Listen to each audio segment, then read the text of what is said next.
Welcome to the Combative Nerds Podcast. Join us while we break balls and try to outwit each other at every turn while debating all things nerdom and trying to make sense of this world. Look, I'm not gonna lie, it's a Herculean task and I'm not sure we have enough brain power to do so. At the very least, we can laugh and offend each other through the process. Thanks for sharing your day with us. Now on to our show.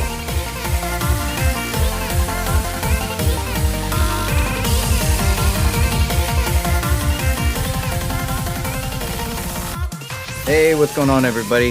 This is Raiderlance and Fighter2Wizard. Welcome back for the B-side.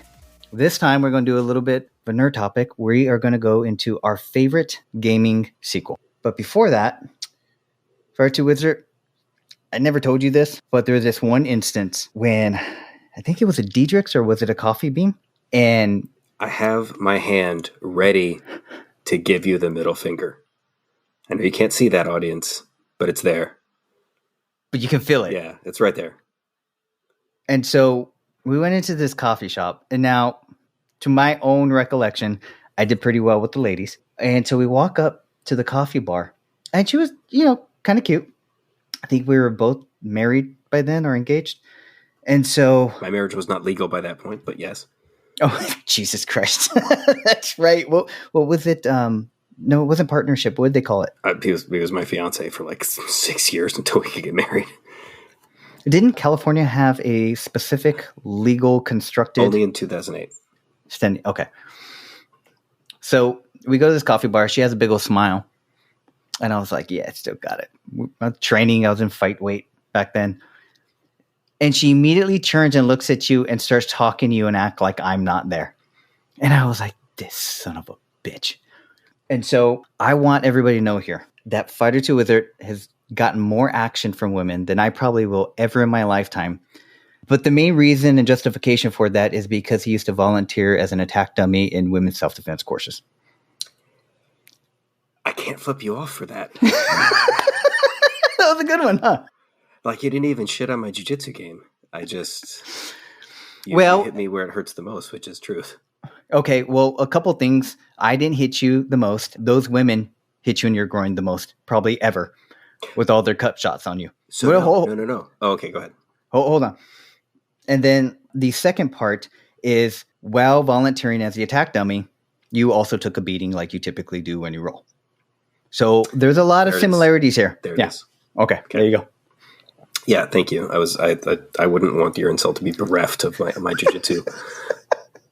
So, yeah, they go for the kicks on the groin because in attack and self-defense classes for women, there's a reason you kick people in the groin. It's pretty damn effective.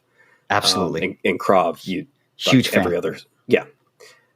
But I was known as a dick puncher. Wow. You know what? They called me that too, but it wasn't puncher. The other thing that the women will do in the self-defense course when it comes time to practice their strikes on a living being, me, is they will try to rip my helmet off. I know you told me. And savages. Like they'll dig like under the back of my helmet, which is my neck, and like dig their fingernails in and try to rip the helmet off. And they'll encourage each other, at least they did in this one, to rip his helmet off. I was like, what? I mean, I'm glad you're getting into like the violence of this, but I mean, if we're going to throw down right now, just to be clear, were they instructed to go after that move, or were they just on the no? Kick his ass! He's trying to help us learn to protect ourselves. Totally. I'm going to take my life on him. Yeah, they're fucking like they're kicking me in the groin, they're hitting me in the head, they're punching me in the chest, they're kicking me in the. That's all fine. Like you can feel it through the pads, but I mean, there's never enough padding. Never enough padding for that. No, there's not. There's really not enough padding for when people are trying to gouge my fucking neck. And I had like probably the only. Show me the scratches. Yeah, fucking fingernail scratches on my neck, on the back. I'm like, it's the first time I've ever had them, but. That's what I call a good time, man. That's how you know she's getting into it. Yeah. So, that was, I applaud that you did that. I think I'm a huge fan of women's self-defense. But I will never volunteer for that shit because I would have decked a couple of them. I was an instructor at the gym. I worked at the gym. I ran the gym. I have to put So, my so it wasn't where my mouth- volunteer. When Alan volunteers you for something, you end up kind of doing it. Yeah, well, I could see that. Yeah. So, all right. Well, let's get into our favorite gaming sequels. I don't know about you, but I was very conflicted and had a number of titles I wanted to talk about. Agreed. And for the sake of time, we said we're going to talk about one, which means we're actually really going to talk about a lot of them, but we're going to focus on one each. Nice aside. Because there's just too many. It was like visiting my old friends again. So you want to each throw one out and give a little love ballot to them, and then we will discuss which one we decided on. Oh man, there's so many. Okay, so just off the top of my head, give your first memorable. Give your first three memorable mentions or memorable for sequels. Let's see, honorable. Mass Effect 2. Mass Effect 2 is rated as one of the best video games. This is going to be a controversial decision. Breath of the Wild, Legend of Zelda: Breath of the Wild. It's one of the most honorable mentions, but it didn't make my. It didn't. It was edged out by another one. Which one was that? Because I remember Oracle of Time? Arnic of Time? Ocarina. What was that? There you Ocarina. Go. Oracle sounds like an ass problem. Yeah, I got Oracle. Ass conch. Ew. So that's for people who don't know that's the big shell that they used of Mice and Men. No, not Mice and Men. I'm an idiot. Lord of the Flies. Lord of the Flies. Sorry. I read them around the same time. I totally did too. No, I read Of Mice and Men and Lord of the Flies at exactly the same time. Yeah, I got the books at the same time. So the conch shell is Lenny blows the when Lenny blows the conch shell and he kills the mouse. And the woman named Piggy. So it's that shell circular shell that you blow into and makes the noise. Anyways, okay, so there's that Legend of Zelda. I lost track after the first two on the 64. I think it was a 64, right? Dude, there are there are two on 64. It's Legend of Zelda: Ocarina of Time, and then the direct sequel to that, which is Mask of Zorro, or okay, Majora's Mask. But I think there are 17, 19 different Zelda games across all sorts of platforms. It's one of their most successful lines. Of course, they're going to keep on milking it. Yeah. So where does yours fall in on that spectrum? The game I want to talk about? No, not the game you want to talk about. The Legend of Zelda that got your honorable mention.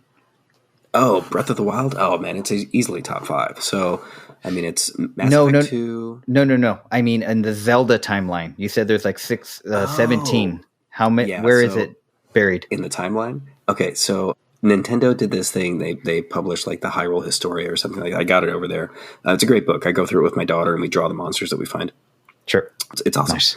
So the games, by and large, were never intended originally to be chronologically related. Sometimes they are. Sure. Legend of Zelda: Adventure of Link. Sure. Ocarina of Time, Majora's Mask. But overall, they're just fucking games. You're always a guy named Link. You're always rescuing a girl named Zelda. Right. But whatever. And then Nintendo did this thing where they made this, torturous is a generous understatement. Timeline of how all of the Zeldas are related, including the ones on Game Boy, like the Four Swords Adventure or whatever. What did they call it? Gimmick to. What do they call that? Patch quilting, when you get a bunch of clothing patchwork. Oh yeah, where you get a bunch of clothing and you make one quilt out of it. That's a really good analogy. I mean, I understand, but please don't do that. That looks great to you, and your friends are going to say that, but it doesn't look good. One pattern, please. It's like this game begins, this game follows it, this game follows it, this game follows it, and then the timeline splits into 3. One which was at Ocarina of Time. So one where there's this time in the game where Link could die, so the hero dies. That's a whole timeline. And then another one where Link completes the game and then lives on as an adult because anyway, and that's a whole other timeline. And then another one where Link completes the game, goes back to being a kid like he started the game, and then this whole other timeline. So, and even there, okay. Why? But, so yeah. And Breath of the Wild is one of the 3 timelines? It's one of the 3 timelines, but it's the most recent. Fuck, I don't know, man. It takes place 100 years after the last, influx of Ganon. So, well, man, you actually made me sorry that I asked, so I apologize. I didn't know Nintendo screwed it up like that. I'm glad I tapped when I did. Yeah, Metroid's a little bit easier of a timeline. That would have been one of my other titles. That the sequel is fantastic. And again, there are a lot of sequels. So those are your tops? I mean, I could go on, but sure, we'll leave it there. Me too. We'll stop it there. So I wanted to go for one of my favorite games. Well, I guess I should include this other one because I play them relatively around the close time. They were PC games. The first one was Ultima 7. It was like the first D&D dungeon crawler that I did. I spent a whole summer on it. But because it was a bootleg copy, I didn't have the ruins translation to letters. So there's one part of the game where it said to open the gate or something, and it showed all the ruins that gave you the instructions. And this was pre-internet, people. This is when we had the large, 3.5-inch floppy disks. Nice. Or maybe even the... Oh, like King's Quest. And they would include, in the instruction booklets, they would have specific data where if you didn't buy the game, you couldn't figure it out. Yeah. King's Quest did the same thing. Yeah. So I found the last boss. I did all that. I never beat the game. I still have nightmares about it. Well, I shouldn't say nightmares. It's like stressful dreams about not completing that game. But when I did, and I loved, was called Wing Commander 2. It was a great franchise. It was I want to say it was one of the first flight simulators. I know there were clunky ones before that, but this was the first. You're in a spaceship. You're doing this. They actually had great storylines. I think it was like the first massively popular one. Yeah. Yeah. I loved the franchise. I loved what they did with it. After Wing Commander 3, I mean, I know they were trying new stuff, and it was cool. It had Mark Hamill and, live action cutaways, but the storylines just were shit. Did you ever play TIE Fighter? I have it. I meant to, but I never got around to it. Really good story. Okay. I'm a little beholden to it, but really good storyline. I was really impressed. I think I played I played TIE Fighter at the same time you would have played Wing Commander. Wait a minute. It just, for whatever reason, it resonates. I stand corrected. Which is on the plate PS3 and PS4, which is the Star Wars Flight Commander type? Rogue Squadron. Okay, so that was my answer for Rogue Squadron. We discussed TIE Fighter before. I did play it. That game was awesome. Good. That's the only proper response. Okay, good. Yeah. No, I played that. I always liked how you were on the secret missions for the Empire. Like there was a little bit two different factions within. I never thought of the Empire that way, that you could have competing political or agendas. I thought it was awesome. Even though I usually hate playing bad guys. And I'll actually talk about this later on in my actual pick. So Wing Commander 2, Ultima 7. Ultima. And then it's not necessarily a sequel. It's almost a rebranding and a relaunch. The updated PlayStation 3, 4 God of War. I know they just came out with God of War Ragnarok. I haven't played it. I usually just wait to the annual bundle where they do all the DLCs with the game at a lower price. I don't have the kind of time. But I thought just the reimagining it, changing it over from Greek mythology to Norse mythology, and the acting.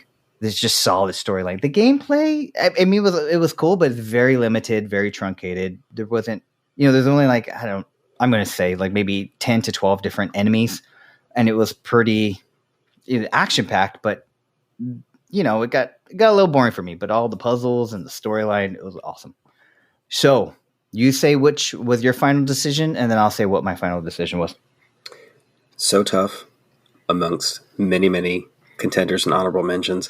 And we even had to, setting up for this, we had to limit and then limit and then limit again the possibilities of topics for video games. Because if we just did favorite video game or worst top 5, we'd be here for the next 6 hours. Yeah. And I think probably Skyrim is if not one, it's two for me. And both of us have devoted a significant portion of our marriages to Skyrim. we can't even talk about Skyrim on this. Nope. So what was your choice? I'm going to go with Legend of Zelda 2, The Adventure of Link, released, I believe, in 1988 or 89 for the Nintendo Entertainment System. It's solid. I mean, it was on my list. That was not foundational, not formulary. What do they call it when a kid builds up and it sticks with them? It helps build them to the future.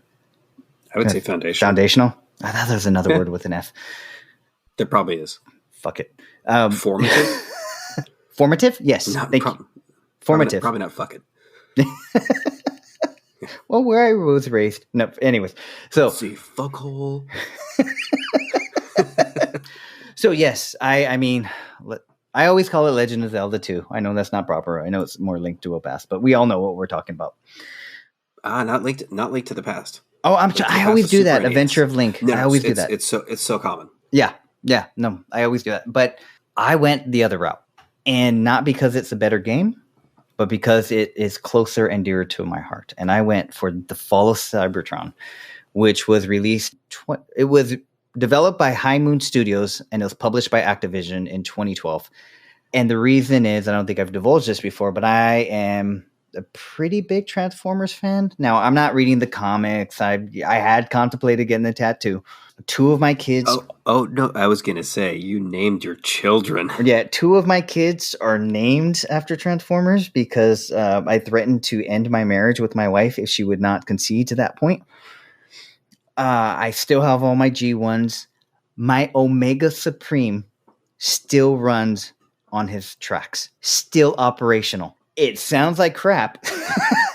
And the LED, they didn't have LEDs back then. What was the little glow lights? It probably was just fluorescent. Just a regular old light. Yeah, I'm sorry, not fluorescent, incandescent, right? So that's gone out. And, the contacts and all that are all rusted. Still run, so can't believe it. So still have all my G1s. I pretty much bought the majority of the toy line for Transformers Prime. But, I mean, that has a special place in my heart. And interesting. So I'm going to go into a little bit, and then I'm going to kick it back to you. So I got it on the PS3, and I got it years later. I know it came out on the PS4, it came out on the Xbox 360 and the Xbox One. I had the PS3 version. So I got the PlayStation 4. PS3 was collecting dust. We have kids. We're trying to clean up. So I give my PS3 and all my games to my brother and say, hey, why don't you sell them, do whatever. And he goes, okay. And he said he did. Never followed up on it. So now I have my son, and I'm like, we gotta play these games, dude. You have no idea. We're going to play these games together. And so I go onto the PlayStation Network to buy them on my PS4. Not available. So that's interesting. So I go on Amazon. None of the CDs or the games are available for the PS3 or the PS4.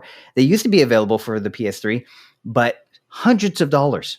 But now they're no longer in stock. Well, not hundreds, over $100.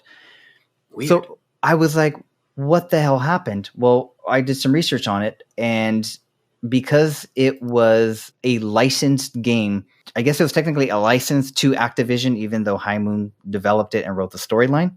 Once the license ended, so did the distribution of the game.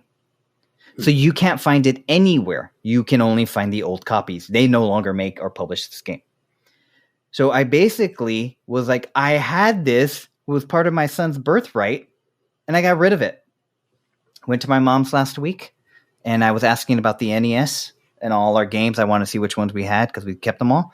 And they're like, hey, look at what we found in the attic. She pulled down my old PS3 with the game. So this week we're going to be playing that the whole time. It's fresh in my mind. Maybe I'm a little biased. But it was like seeing an old friend after, like 10 years. It was awesome. Totally get it. Okay. Totally get it. So what is your justification for the adventure of Link Rising to the Top? So, and what was your up jump? Your up strike. Nice. So I think you can say this with a lot of the things that you and I, or probably other dorks like us, the reason we return to, those formative nerddom things is for whatever reason, it hit at the right point in my childhood where it got its hooks in, it fired my imagination. It was the thing that I talked about on the playground with my friend Matthew. It's sorry to call him out. You do that too much. I'll edit stuff out. Yeah. I'll just leave him Matthew. You certainly can't look him up on Facebook. Anyway, I'm not friends with him anymore. So it just hit at that right point in my childhood. Like, you like Transformers toys. I like mask toys. Granted, I have an entire room full of Star Wars toys, but I also collect mask toys, Mobile Armored Strike Command. And I have almost the entire Phase 1 toy line of them. And it's because It's that echo of nostalgia. And I play with those mask toys with my daughter. Yep. And she gets that same experience that I had when I was a kid. And for whatever reason, this game reminds me of childhood. All of that said, I just like it. I like platformers in general. This game gets a lot of hate because it's so different. I never thought. I'm sorry, I'm going to interrupt you. I never thought of it as a platformer. I thought it as a side scroller or whatever the name is. Yeah, that's that's a better way to describe it. It's a side scroller. It gets a lot of hate because they tried to do something different with that one. Sure. It is very much different from almost all of the other Legend of Zeldas because they're always like this top-down 3/4 view. Yep. This is complete side scroller. It has experience. It has an experience system. Blah blah blah blah. But I like it. I like the way it feels more like an adventure through the wilderness, through the caves, and you get to explore the world that is Hyrule. Ocarina of Time was the first time most people got to do that, Sure. in a grand sense. But on the NES and the technology, the technological capability of the NES, this was that as well. Yes. And it has echoes of almost in Final Fantasy. It echoes to Final Fantasy in the fact that you're exploring this large world, and when you've explored that large world, you get a raft and you can go to an entire other continent. It just makes the story that much bigger. It's a direct sequel. I don't know. It's just fun. Yeah, it's just fun. And of course, a lot of people are going to disagree when they hear this. And when it comes to graphics and storylines, we have to grade on a curve because if you grade, you have to almost take technology out of it, right? So Zelda 2, comparative to Ocarina of Time, is Ocarina of Time comparative to Skyrim. Like, it's just the technology advanced so much. You have to just say, okay, for its time, how influential, how hard did it hit? You look at Skyrim now, and you're just like, oh man, these graphics are a bit dated. Right? It doesn't matter, because when you play the game, you're like, I am here. Yes. I am in Winterhold. Yes. For the time, for it to go from the side scroller to him walking and the random mobs hitting you and you're trying to avoid them, even though they're randomly moving around, pain in the ass. Yeah. That was brand new. I don't remember any other game doing that during that time. I mean, they'd had side scrollers and platformers before. Mario Brothers being the foundational work of Nintendo, or Shigeru Miyamoto. He did Legend of Zelda as well. But it's definitely the first time that Legend of Zelda did it, and it's one of the only times Legend of Zelda has done it. Well, I meant the switching back and forth for the different type of gameplays. Oh, right. Yeah. So, the top down to Yeah, and actually they've recreated that very small in Legend of Zelda Link's Awakening. There are some side-scrolling areas that depart from the typical 3/4 like top down. But yeah, so one of the things I always like in my games that's most important to me in my games are story and a sense of exploration. Okay. And to me, this game was probably the first where both of those hit me and resonated with me. And that goes through all of my games. Skyrim has both of those things in spades. Sure. And, I play it. The game that I'm playing right now is Blasphemous on the Switch. It has both of those things. Sense of exploration. The story is superb. Really? So yeah. And Legend of Zelda 2, Adventure of Link, exactly the same. So was anything about the storyline that stood out to you? Because there's two things that always stuck out about that game that I always remember the most. Gosh, I'd have to think about that. I think it was that I was, plumbing through these, delving into these ancient ruins, which is the first game too. I get it. Through these ancient temples and the legend of the Zelda. I wasn't trying to find her, but she is, this cursed woman from ages past. And I don't know, I guess and that there was this whole world. Like in the first game, it's you and some monsters around an inland sea. And in the second game, it's you and two continents, and there are towns where people live out their days. Granted, it's always the same people. Right. But I don't know, it's just that I got to be a part of that world rather than, the story is pretty bare bones. That kind of spoke to me the most. So what are the two things that you liked? Well, I wouldn't say liked, but just stood out to me. So the first one was the wounded, hidden soldiers that would teach you the up strike and the down strike. And Up stab sucks. The downward stab is fucking OP. It's great. And I just remember as a young kid looking at that, and I don't know if it was just my imagination or that the town seemed so dark and dreary and gloomy compared to the bright colors of the rest of the game.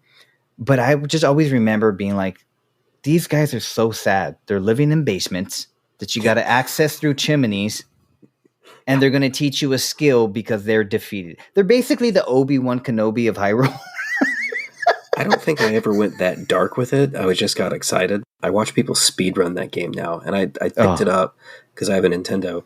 I was like, I wonder. So I can't speedrun that game, but I am proud to say I am much better at that game now than I ever was when I was a kid. I would hope so. I'm like, man, I wish Kid Me could see this. I'm fucking slaying these motherfuckers. I got to here in an hour. This would take me days when I was a kid. Oh God, yeah. I remember we would get weeks out of that game. I'm sure you could play it in a day if you really wanted to. Yeah, but I mean, I think I could probably beat it in about 2 hours. Oh geez. I can't even think about that. We used to play that thing on N. Oh yeah, for sure. Well, I mean, yeah, it has a battery pack for a reason. Yeah. But the speed run, I think the records are around like 50 minutes. Oh Jesus. I mean, they're it's. So I always thought those soldiers they were in hiding, right? Why were they in hiding? I don't know. They were definitely down some chimneys, though. Okay, so I guess Ganon had won Hyrule and was basically Ganon's dead in Adventure of Link. Oh, that's right. Because you need Link's blood. So then, who are they hiding from? Beats me. Well, so the Ganon's monsters still are pervasive in the world, and the story is they need Link's blood to use in a ritual to bring Ganon back, which is why when Link dies, you get game over, return of Ganon. He's laughing at you. That's right. Okay. Yeah, I forgot about that. Okay. Thank you for reminding me. So, okay. I think I probably played it more recently than you. Those guys bummed me out as a kid. And then second, all right, I still have a bone to pick with the princess from the Mario Brothers, because when we beat Super Mario Brothers in the game, that goddamn woman only thanked you by saying, "Oh, great job. Why don't you play the game again? You heartless woman." Never beat that game. She did nothing for Mario. You didn't miss much with the ending. Always pissed me off. But in Zelda 2, I was like, homeboy better get some action. He better get a reward. And they show that little bit of a kiss, only at the ankles. Very, very conservative. That you can tell they kissed. Did one foot go up of hers? No. The dress just gets closer, but there's a bonus section where you see him just, he is just 8-bit pounding her ass. It's pretty righteous. Yeah. It's weird to see the sprites go at it. I got the visual. I mean, they do have the stone bed there, like right? Her dress is hiked up, so... So I was happy that my man at least got a smooch out of all the work he did, whereas Mario is still chasing the princess. You know what I mean? Yeah. Normally, Link does not. There is less of a romantic relationship between Zelda. However, I will say this. So you know how, like, when the prince wakes up Sleeping Beauty from however long she's been out, and he awakes her with a kiss, and sure, like she's got to have some rank ass fucking morning breath when he kisses her. So Zelda has been asleep for decades by the time Adventure of Link rolls around. That is... My breath smells bad dedication. After a few hours. That's decades. I mean... It's a wonder that he didn't really hard up. That. He must have been hard. Yeah. He's 16 in that game, so maybe that's why. Definitely hard up then, for sure. Yeah. So you just got to push through it. We all have the stories of 16 where we just... There is nothing you wouldn't fuck when you're bit 16, our mouthpiece and should you have the opportunity. Like you text out. That's awesome. A 16-year-old have sex with a pile of manure if they can. It's from a Lonely Island song. Oh, okay. Thank you. I was like, well, I didn't have that experience, but I mean, neither have I. But it's the song "I Just Had Sex" by the Lonely Island. All right, I'll save my other joke. All right, well, so mine, again, as I said, was The Fall of Cybertron. I'm sorry. Did you have anything else to add? No, I want to for know more Zelda about 2? Fall of Cybertron. That I feel like I'm not coming to, or I'm remiss because I have not played Fall of Cybertron. I was going to say before you said your mom found it for you that there's this store called Retro Game Trader near Oh, me. awesome. It's Okay. fantastic. It's fantastic. They're super into kitschy 80s things. They have everything from like the Atari and the stuff before that all the way up to current systems. And to your point about expensive video games, the rarity drives the price. So I'm guessing I could probably find it if you hadn't had it. I was gonna say, dude, I'll go buy it and send it to you. Oh, I appreciate But the offer. they have an in the box Mega Man game for the NES, $1,000. That is huge. I was talking to a gentleman, a completely different hobby, Marvel related. I'm sure we'll talk about it someday. And he said that his father had owned a comic book store. And back, in the 80s, comic book stores, they sold a little bit of everything. So apparently he sold old NES games. And so father passed away. The guy I'm talking to is now cracking open his dad. I think he's like 50 something, cracking open his dad's storage bin. And he just has boatloads of stuff that you would have found in an old comic book store. And so he found a bunch of the old NES games and he posted one. He's like, I don't know. What do these things go for? Posted it for $350. Somebody immediately buys it and he gets 20 messages saying, what are you doing? I'll offer you $5,000 for that game. Cancel it. And he's like, wait, what's going on here? So he goes online. He starts looking at it. His, of course, was mint in box. His, of course, was one of the rare ones with the oddities. I don't know, a tag here, an extra screw there, or whatever. Yeah. And currently being sold $15,000. Collectors are fucking morons. I do not get it. It's all so they have money now. I get that's what it is. So when I go to the Star Wars store near, I just live in a great place for collecting, I guess. My rule for collecting Star Wars stuff is it can get played with, usually with my daughter. Sure. And it's only stuff that I kind of like. I will never get something that I just need to complete a set. Stupid. You can't do that with Star Wars either because it's the largest toy line I'll think of any toy line. Yeah, and at some point, like, if there's no personal resonance for me with something, like the Malakili, the Rancor keeper in Return of the Jedi, normally I would never have him in a collection because who fucking cares, right? But I like that scene, so I got that one. Sure. Okay. Sure. And to your point, like, it has a screw loose on the left side, but it only did it in this release. There's a Lego I have where the Lando Calrissian is unique, and so is the Boba Fett. That thing has gone up sometimes to $8,000. It was $100 Lego when it was released. It's stupid. It's fucking ridiculous. You should never pay that much for anything like that. $100 is a lot for a toy. Anyway, sorry. That's my rant on collecting nerds. Even though I am. Yeah. So collectibles are insane. I do very little of it, but anyway, so this game is, I don't want to say it's rare. I have no idea, but I'm glad I have it back. Now I'm going to play it with my son. My son started playing it. He thinks it's awesome. Nice. Here is why I love it so deeply. So, child of the 80s, grew up G1. What is G1? Oh, I'm Generation 1. I apologize. No. So the cartoon you grew up with was Generation 1. I'm going to probably be wrong here. There were 4 or 5 seasons of the Hasbro's Transformers when we were kids. The problem with knowing the episodes is I think the first one had like 20, the second one had like 58, and then the next one had like 12. Like, in other words, there's no consistency there. They were just rambling on. And I think by the 4th or 5th generation, once they did the Headmasters, I checked out. Doesn't matter. They just kept on coming up with new gimmicks to sell new toy lines, which broke my heart when I figured out when I was older. That's the only reason why they're doing it. They're not progressing the story. Sure. They're just trying to sell toys. Yeah. So I was a huge G1. I actually subscribed to some of the teachings, Optimus Prime, and that was formative, and I believed that stuff. Dork. Nice. I went to go see Transformers the movie as a kid in the movie theater. Nice. And part of my soul died when Optimus Prime died on the table. So I believed and still believe in it. So, and I of course have the toys, but I never read the comics, and I just really have a soft spot for that. Everything subsequent to that, Beast Wars, all the Japanese iterations of Transformers, the Bayverse, which are the movies, hurts my heart. Michael Bay. Yeah, they call it the Bayverse. I know, but when you said that, I was like, BAE? Like, Bayverse? Is that a thing? Is that like Salt Bay? Only on Tinder. Yeah. Only on Tinder. Salt Bay, My Bay.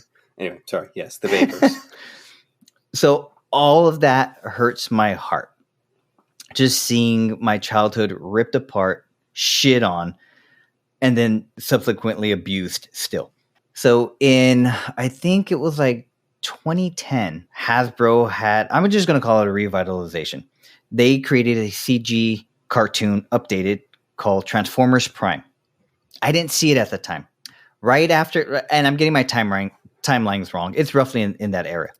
During that same time, they licensed it out to this Activision and High Moon, and they created this new storyline, which took the old storyline of the Transformers, but modified it to bring it to current and less, kiddie, but wanted to stay truer to the G1 continuity. So they maintained the themes, or they continued the story either spiritually or thematically, or did they like literally continue the story? No, it's not continuation. They're retelling of the story. Got it. Okay. Right? So they're retelling it, but they're telling it in a new modified way to update it, better storyline telling. Because, G1 was created for kids, and, I never read the comics, so I'm sure that was better. But what Transformers Prime, and I love that, but for completely different reasons. But what I love the Fall of Cybertron is because they gave an adult version of what the Transformers really went through. That's cool. Right? So the basic storyline of Transformers is it was a planet of sentient beings, or whatever they call them, mechanical sentient beings or robotic sentient beings. And they have a world war that's broken up into two factions, Autobots and Decepticons. And this war destroys the planet. It depletes all the resources. It kills the majority of the people. And it's just a waste barren planet of two factions fighting. Technically, the Decepticons to fight toward genocide or conversion, and the Autobots just trying to survive based on philosophical beliefs. And they take it this far, and then the planet's dying, and then they exfil out, and they go for new energon, which is fuel, life, to the Milky Way. Well, as G1, they're not going to show that. They're just like, oh, we fought. Oh, we're running away. Oh, we came here, and now we're going to have, kids' stories. This one is, in my opinion, have you seen the movie Bumblebee? No. Good, you shouldn't. I have seen I've seen the first of the Bayverse, and I've seen the first two. I despise Shia LaBeouf and virtually any movie he's in. So, okay, I understand. The first one was, I could palate it. I forgave it because the technology was so cool, and then after it was that, cool. It was cool. Yeah, it was cool. It was awesome. I hated what they did with the storyline and the characters and all when, that. Like Optimus Prime comes out, like you get the sure. It was cool.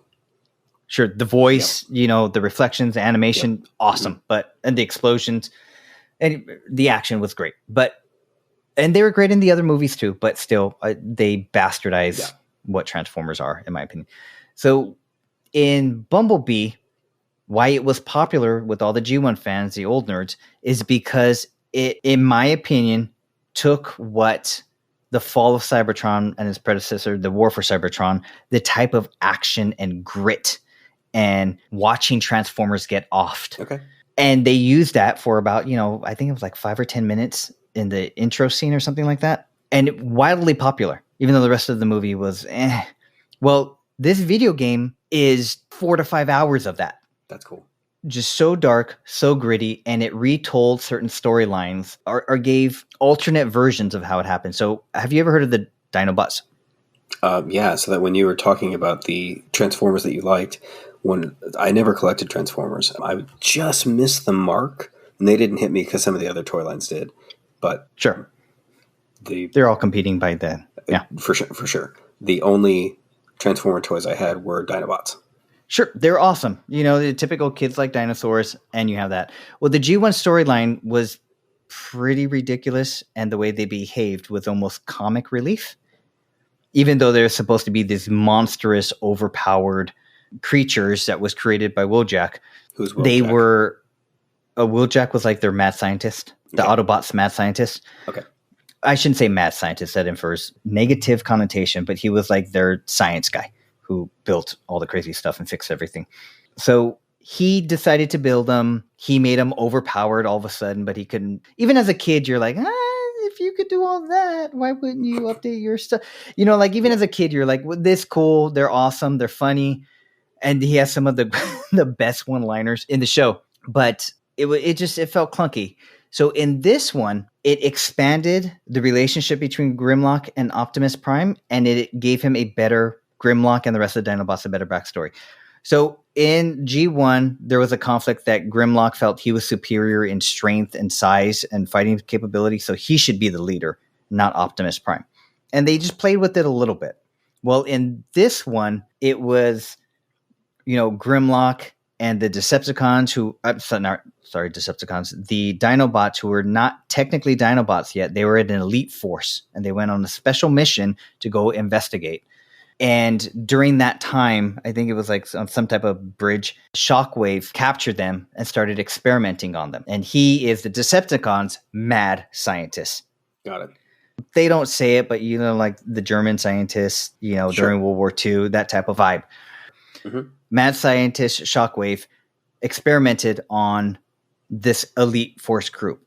And because of these experiments, they kind of adapted and gained their new Dinobot forms. And I think the storyline went that Shockwave was in the process of identifying the Milky Way and the planet Earth. And when doing his investigations, he found out that of all these dinosaur creatures that they had. And so when he wanted to experiment on the elite force, which is what turned them into the Dinobots. So basically the Dinobots are the mad scientist creation, almost like they're Frankenstein. And then just the graphics and the gameplay was so cool. They gave in the storyline, let me back up. It was the one thing I didn't like. I never liked playing bad guys. Every game I roll, I have to be of the good faction or something like that. I know we don't see eye to eye on this one. The way you feel about Sith is the way I feel about good factions. So we're on completely opposite sides of at least 2 Skyrim quest lines. Yes. I became an assassin and I murdered the Emperor. And no, 3. And you sided with the demon. You don't make deals with demons, dude. Oh, yeah. For the special weapon? Yeah. Yeah. Well, that's when you put it. I was like, yeah, I got this awesome weapon. He's like, and then you brought up bro, that is the weapon that caused the conflict in Oblivion, right? And you just brought it back into the world. Like, yeah, but it kills 1.2% of the people it strikes. It's fine. Anyway. So in the Transformer line of these games, it tells a story narrative half through the Decepticons and then half through the Autobots. And so for the first 5 or 6 chapters, you have to be a Decepticon to learn the story on how they started kicking the Autobots' butts. And then once the Autobots are trying to fall back and trying to make up ground, then you become the Autobots and you try to win the day back. So is it told in such a way when you are a Decepticon that you can understand, maybe not sympathize with, but understand the point of view as a Decepticon? So this doesn't always happen, but for me, one of the cool ideas of evil is that evil does not know it is evil. And from its point of view, it doesn't think what it's doing is bad. Usually for good and evil stuff, they do heinous shit, like burn orphanages. Sure. With this, when you're playing as the Decepticon, does it present the story in such a way that, oh, okay, based on who they are, this course of action makes sense? Or are you just a bad guy and you fuck shit up? Either way is great. I want to say a little bit of both, but more so the latter.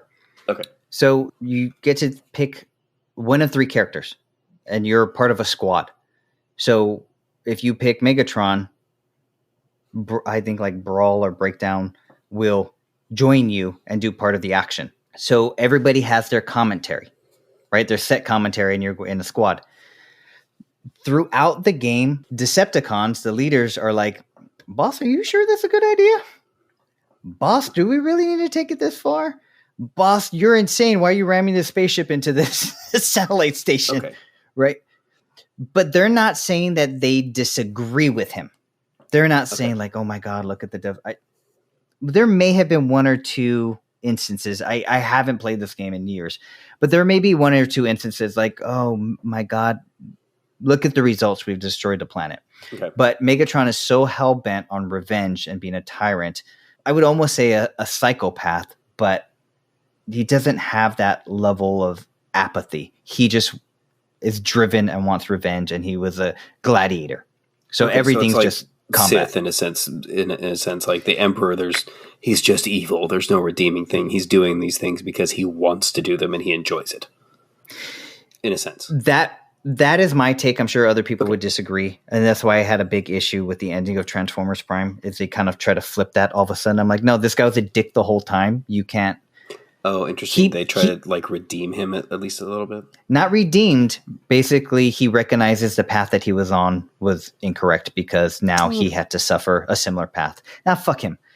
So but that's Transformers Prime, which is kind of part of this continuity. But anyway, so he's just more of that's why I want to call him more of a psychopath. He's just that driven. That's cool. Sees the destruction and thinks it's well worth it. Yeah, that's good. That's a good bad guy. That's a good story too. So yeah, there's no doubt or questioning of himself. It's just, I think, and this is many of the storylines, is he blames Optimus Prime for all this destruction for not surrendering sooner because Optimus Prime knew they were defeated. So that's where you're just like, nah, you're just a bad guy. You still find fault with the people defending themselves. But that's a good bad guy explanation. Sure, of course it is. Shifts, like that's a pretty good. That's a well-written story arc. That's cool. It is. I mean, my wife tends to do that a lot with me too, right? Even though it's her fault, still my fault. So it's your fault for not backing down. See, I had to do this because you didn't accept defeat. That's a really good shithead justification. So it was just a beautiful story. I cried.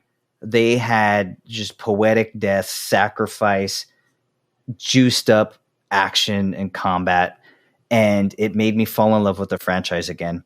As it seems that it was well rated. Everything was a 7 or to a 9 on all the different, review sites. It was one last part, that showing the perspective of each side, the Decepticons and the Autobots in the final chapter. Throughout the chapter, you're flipping sides. So it's not just you're them for one side, you're them. You're basically, you go and you try to hook the cables to the transport that's fleeing as a Decepticon, and you finally hook them, and okay, we're going to go get them. And then they switch sides, and then now you're a Jetfire who's coming and trying to shoot down the attaching cables to defend the ship. And I mean, that's a cool game. At the very end, I felt like I was playing a movie. So, games are always good when they can evoke that feeling, I think. Yes. So again, I'm sorry I haven't played it, but what's the gameplay? Yeah, is it like party based? Halo. Is it? No. Okay. So think of it more like a Halo shooter. Okay. Right? Where you can, of course, transform, and it's storyline driven. They do have multiplayer, and they do have certain scrimmages where you can fight against each other. But the actual gameplay, I think the only way you can do multiplayer is if you have a PS3 and hook up to the internet, or PS4. I have a PS3 or PS4, hook up to the internet, and then we call each other. But you can't do 2 players sitting together, split screen. Yeah. Oh, no, wait. Yeah. Okay. That's good. Yeah. So think of it like Gears of War or something. Yeah. Think of it like a Call of Duty, right? Okay. Where you can't really do split screen, but you could do the multiplayer function separately, and you could do that. But I think because you're in a squad, you can join in the same squad, but it's okay. I never hooked it up to the internet back then. And so it made me fall. Sorry. No, go for it. So I'm assuming you can be multiple Transformers or Decepticons. Yeah. So when you're in the squad, there's a choice of 3, and then typically each chapter it changes, but then it rotates. Like you can go, the same squad might come back, in a latter chapter. Do each of the robots you get to be, do they have like different strengths and weaknesses? Like is Optimus Prime slow but strong or something like that? Yeah. Okay. They do all that. Okay. Different type of arsenals availability to them. So specific guns that they automatically come with. But generally a jet's going to be a jet. A big car is going to be a big car. Small car is going to be a small car. They do try to switch it up with little special powers. So like one might have a barrier. One might be able to go invisible. One has a grappling hook. Nice. Optimus Prime can control Metroplex at some point in the game, which is basically a city transformer who just does basically artillery shells to all the bad guys. Grimlock turns into a dinosaur and rips the ever-living fuck out of everything, which is one of the most spectacular things you could ever play. I'm not going to say it was Skyrim fighting a dragon, but it was like if I was a dragon in Skyrim. You know what I mean? Right. Yeah. It was. Some games have those moments where you're like, oh my God, this is why I play video games. Yeah. So just fantastic all around. So at some point I'm like, am I biased? Because to me, this is now my canon. This is what happened. G1 fits around this or fits into this. G1 to me now, after this series, is if you have a story or a lesson you want to tell your kid, but you modify it so that they can understand it and get the point of it, but you're not going to fill in all the colorful details and give actual names. That's what I feel like this is, where it is the adult version of what really happened. You know, this is the stories your parents now fill you in on when you're like 35 and married. You're like, oh, no, this is what really happened, kid. When you were younger, you just got the muted version. So that's cool. And I had always thought, okay, maybe I'm a little biased. I just like this, because of my time and age. Well, it was so good. They created its own continuity or timeline about it, where Hasbro just went, yeah, we recognize it. And it's called the Aligned Continuity. And they're like, okay, Transformer Prime fits into this. And, the High Moon games put into this. But what they did is they said, yeah, but we have multiple continuities. So it's separate and apart. I'm like, you fucking assholes. You can't just admit they did that. High Moon wrote a better version of your story. Just admit it. Just be like, yeah, we're going to roll with this now. But they did it in like a... So we can commiserate about these tortured timelines. Perfect. Yeah. But to me, this is canon now. The Aligned Continuity is my continuity now. And G1 just has to try to fit in that. Maybe separate and apart. Transformers, the movie, was like that level of grit that can fit into that. I would try to squeeze that into that. So again, that's why it was. It reimagined something I loved, and I actually accepted. That's a really cool reason. I like that. Yeah, it's cool that it resonated with you when you were with IP that you enjoyed as a kid, but then did such a well executed version of it when you're an adult that like, oh, holy shit, this is something that I've been waiting for. That's a really cool way to phrase it. When you mentioned there's that cool movie moment where you become Grimlock, I guess, and you're like, oh fuck, this is great. Do you ever play Force Awakens? Yeah. No, Force Awakens. I mean, Force Unleashed. Sorry. The first intro scene where you're Darth Vader and you just go through the Wookiee village. It was that was like, I can murder everyone at will. This is amazing. This is what I've always wanted. I'm going to kill this Jedi effortlessly and almost murder his child, and it's a great stage. But there's that cool, a well-executed game, and I don't think that was particularly a good example of it, but at least for that moment, it's cool to have that moment in video games, and most of them don't provide it, where you get to be a god in this tiny little world. And it sounds like that Fall of Cybertron did that for you with Grimlock. Yeah, I would say that same experience was with the new God of War. Haven't played that you're talking about. The reimagined. Yeah, I tried God of War 3 and it just didn't stick with me. And I don't know why, because I like action games like that. So all I will say is if you want to try it, if you don't. You should not think of it as God of War. It's a completely different game. It's 100% different. Think of it as playing Skyrim, but without the sandbox.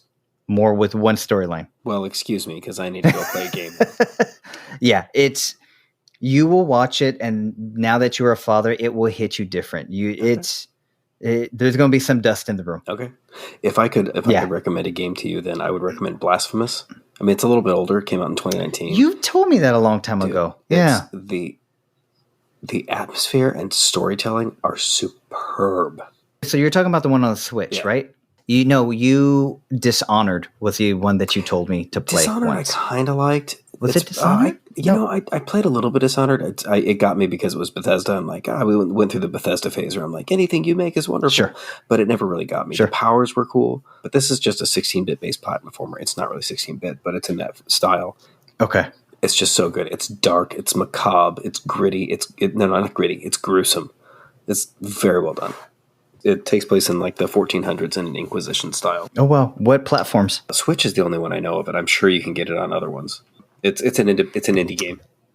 So I like Metroidvanias. Nintendo Switch? Yeah. No, are you talking Nintendo Switch? Yeah, okay, I'm sure you can get it on other platforms. I'm a sucker for Metroidvanias. Any one of them I'll download.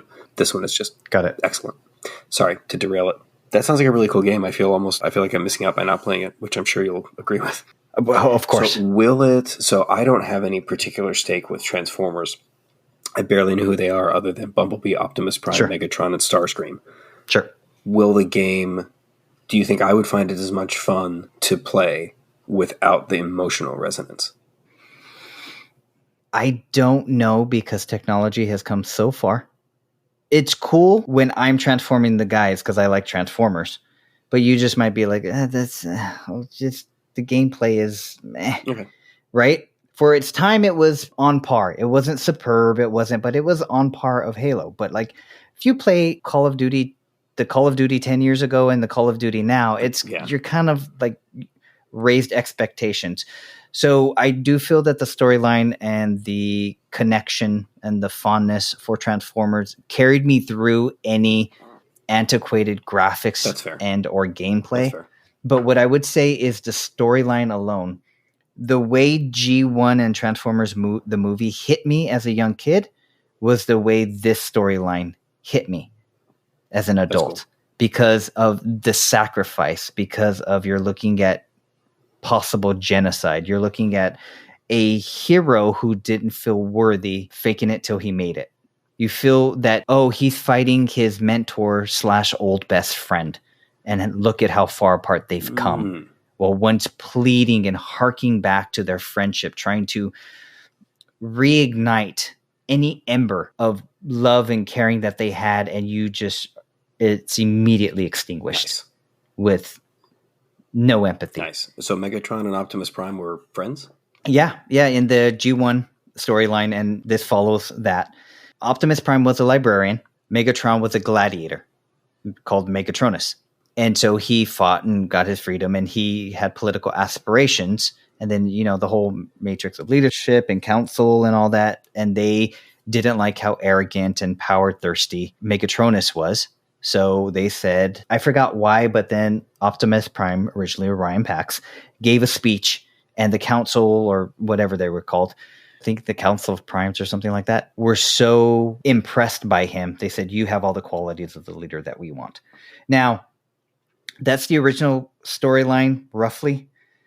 In this game, Optimus Prime had that background, but there was another leader at the time called Zeta Prime.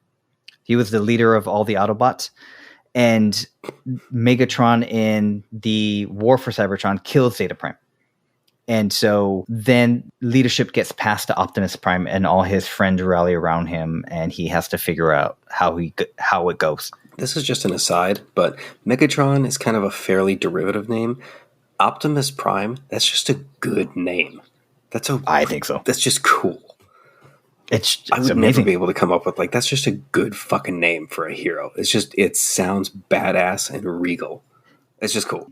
It sounds like it's almost derived from Latin, right? Yeah. Optimus is part of one of the titles of Caesar, Optimus Princeps. Well, there you go. Okay. So it just, I don't think I can come up with a better name like that. Oh, yeah, it's a great name. Well, I mean, obviously, since, you're kids. And I will say, his son is not named Optimus Prime. His wife wouldn't let him. Of course not. So that was it. We have gone super long. I'm sure we're going to edit some stuff on the floor. We are now going to be official, and we are going to have to figure out how to keep the stuff flowing. So if and when you guys subscribe, actually, I'm going to read your comments. You guys want us to discuss anything? You want us to shut up about something? Let us know. And please help us out and give us some ideas for content. We're going to keep on pushing out. Yeah, that sounds good. It would be nice to have some ideas too. Yeah, we'll try to make you reminisce. We'll try to make you laugh. I'll try to piss you off. And then we'll call it a life. Sound good, brother? Sounds good. All right, man. If you guys are willing to listen, we are willing to talk. Appreciate your time. Thank you for hanging with us. Bye. See you. That's it. That's our show. Join Fighter Wizard and I on our next full-length podcast where we swap training stories and discuss the rise of nerd culture. Please do us the favor and like, subscribe, share this podcast so we can get some traction. Even a comment or a review could hurt. Once I get around to it, check us out on our socials. Like That of Nerds on Patreon, Instagram, Facebook, LinkedIn. You know the deal. Thanks for hanging out, and we will see you next episode.